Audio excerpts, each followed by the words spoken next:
Notification రావడమే గగనం. వచ్చిన ఆ నోటిఫికేషన్ ఆచరణలోకి రావటం అద్భుతం. ఇక లీకులు కాపీలు లేకుండా పరీక్షలు జరగటం దాదాపు అసాధ్యం.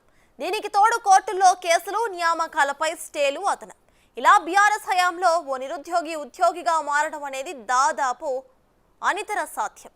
కానీ ఇదంతా గతం. ఇప్పుడు కాలం మారింది. గడీల పాలన పోయింది, ప్రజా పాలన వచ్చింది. సీఎం రేవంత్ రెడ్డి సీఎం అయ్యారు. దీంతో అధిమి పెట్టిన ఉద్యోగాల నియామకాలు మళ్లీ ఊపందుకున్నాయి. 70 రోజుల్లో ఏకంగా 25,000 మంది నిరుద్యోగులకు కొలువులు ఇచ్చే వారి సీట్లలో కొలువు తీరేలా చేశారు సీఎం రేవంత్ రెడ్డి.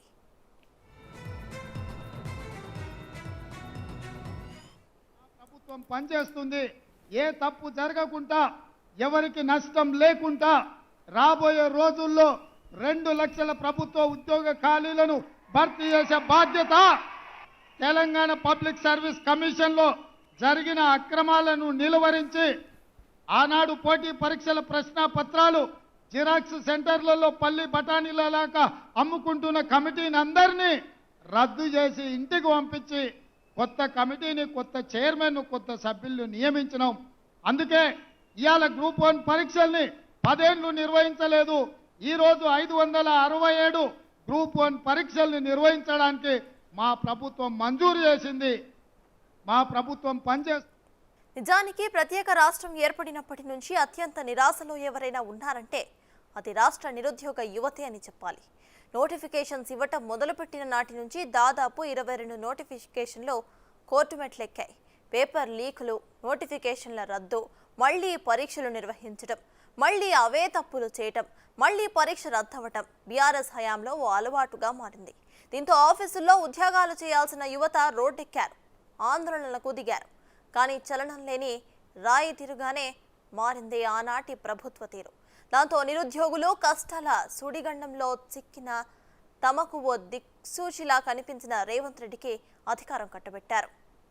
తాము ప్రభుత్వంలోకి రాగానే కొలువుల జాతర నిర్వహిస్తామన్న సీఎం రేవంత్ రెడ్డి తాను ఇచ్చింది ఎన్నికల హామీ కాదని రుజువు చేసుకున్నారు. గత ప్రభుత్వంలో తొక్కిపెట్టిన దాదాపు 25,000 ఉద్యోగాలకు అధికారంలోకి వచ్చిన 70 రోజుల్లోనే నియామక పత్రాలను అందజేశారు.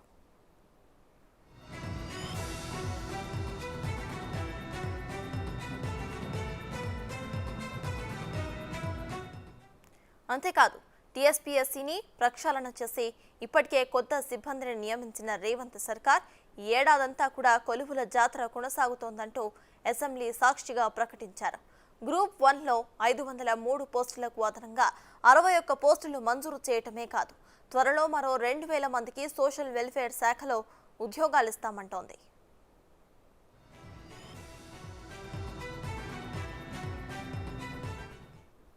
చేసిన పనులతో యువతలో ఆత్మస్థైర్యం దెబ్బతిన్నది. వారి భవిష్యత్తుపై ఆశను కోల్పోయారు. వారి భవిష్యత్తుకు మేము గ్యారంటీ ఇచ్చాం. అందుకే రాష్ట్రంలోని యువత మొత్తం మా వెనక నిలిచింది, మమ్మల్ని గెలిపించింది. ఈ నిజం మాకు తెలుసు కాబట్టి బాధ్యతగా ఉంటాం.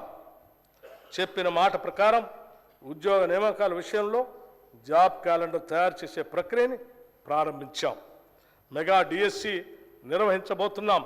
దాదాపు 15,000 మంది కానిస్టేబుల్ల రిక్రూట్మెంట్ అతి త్వరలో పూర్తి చేసి నియామక పత్రాలు ఇవ్వబోతున్నాం.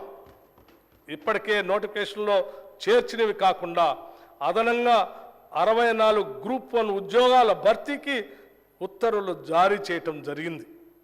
10 సంవత్సరాలు పాలించిన గత బీఆర్ఎస్ ప్రభుత్వం ఒక్క గ్రూప్ 1 ఉద్యోగం కూడా నియామకం చేయకుండా నిరుద్యోగుల జీవితాలతో చెలగాటమాడింది. తెలంగాణ పబ్లిక్ సర్వీస్ కమిషన్ సరైన దారిలో నిరుద్యోగ యువత ఆకాంక్షలు నెరవేర్చే విధంగా పనిచేయటానికి ప్రక్షాళన చేయటం జరిగింది. టీఎస్పీఎస్సీ తన కర్తవ్యాన్ని నిర్వహించడానికి అవసరమైన 40 కోట్ల రూపాయలు ఆర్థిక వనరుల్ని, అదనపు సిబ్బందిని ఇప్పటికే మంజూరు చేశాం.